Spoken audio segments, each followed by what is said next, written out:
So, jiuliza mbona story hazina maana huanga zina trend na story ziko na maana huanga hazitrend. For example, watu watakuwa rada ya kupiga story za beef ya Kendrick na Drake. Vitu hazina maana, hazituhusu. Vitu zingine zinatuhusu na nobody talks about them. For example, tutapigia story fulani hapa ya watu wawili. Mmoja anaitwa Katalin Kariko, mwingine anaitwa Drew Weissman. Hii story hamjaisikia ama maybe mmesikia lakini haikutiliwa maanani. Nakwambia mmoja anaitwa Katalin Kariko na huyo ndo main character kwa hii story. Wa pili anaitwa Drew Weissman. Sawa. So, somewhere in 1955 mtaa inaitwa Hungary. Hungary. Around the river banks of river Tisa River. Kuna mtaa fulani hapo inaitwa Szolnok, Hungary. Szolnok, Hungary. Kuna msichana alizaliwa pale. Ina medium family. So which means hawakuwa ni high paid family. Walikuwa tu ni mhasla, but alifanikiwa akaenda akasoma. But akiwa young alikuwanga so much fascinated na vitu kama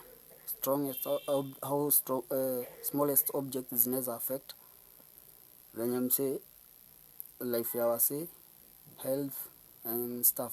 So akakuwa interested sana na vitu kama bacteria, viruses, DNA, mRNA.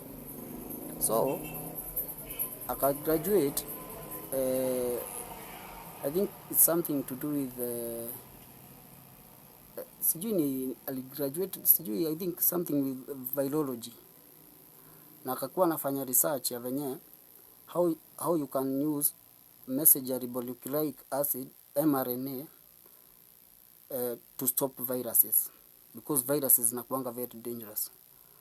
Akagraduate akapata PhD. Akatoka Hungary akaenda US. Kwenda US kuna jamaa mwingine born in the USA, alikuwa pia anasomea virology, alikuwa anaitwa Drew Weissman. Ikakuwa Drew Weissman alikuwa ni mkubwa fulani hapo kwa university. So huyu jamaa akakuanga naye ako interested sana na molecular science, vitu kaa hizo. He was very good in research and whatever. So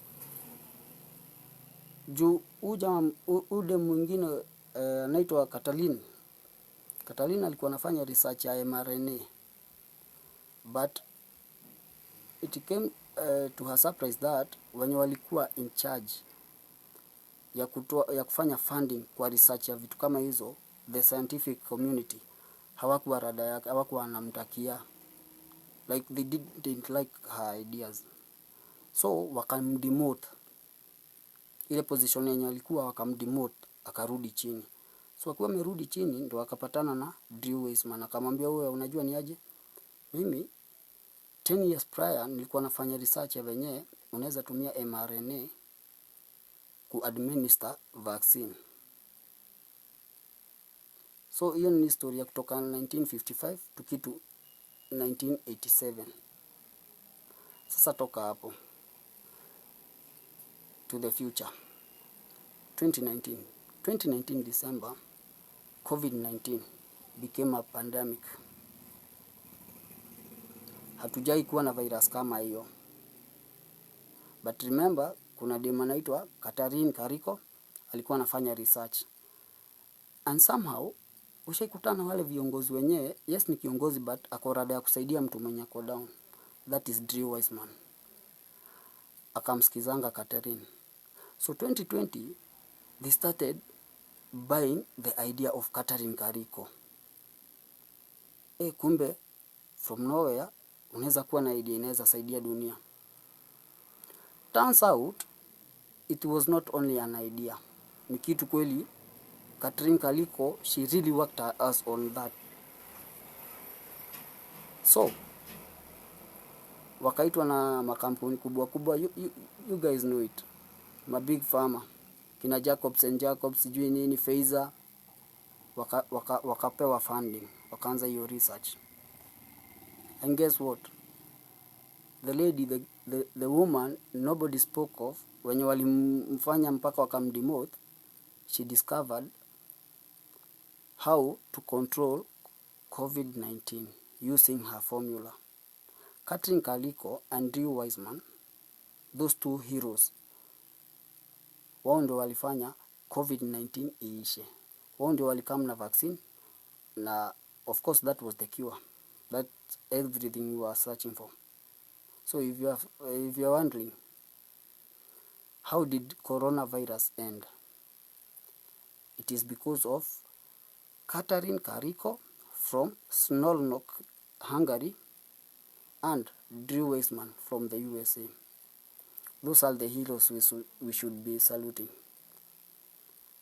Yeah, and that's my story. Hakuna haja tufanye story hazina maana zitrend. Vitu kama hizi ndo zinafaa kutrend. Big up Catherine Kaliko and Drew Weissman. Big up. Muli stop a world pandemic. Big up. Salute.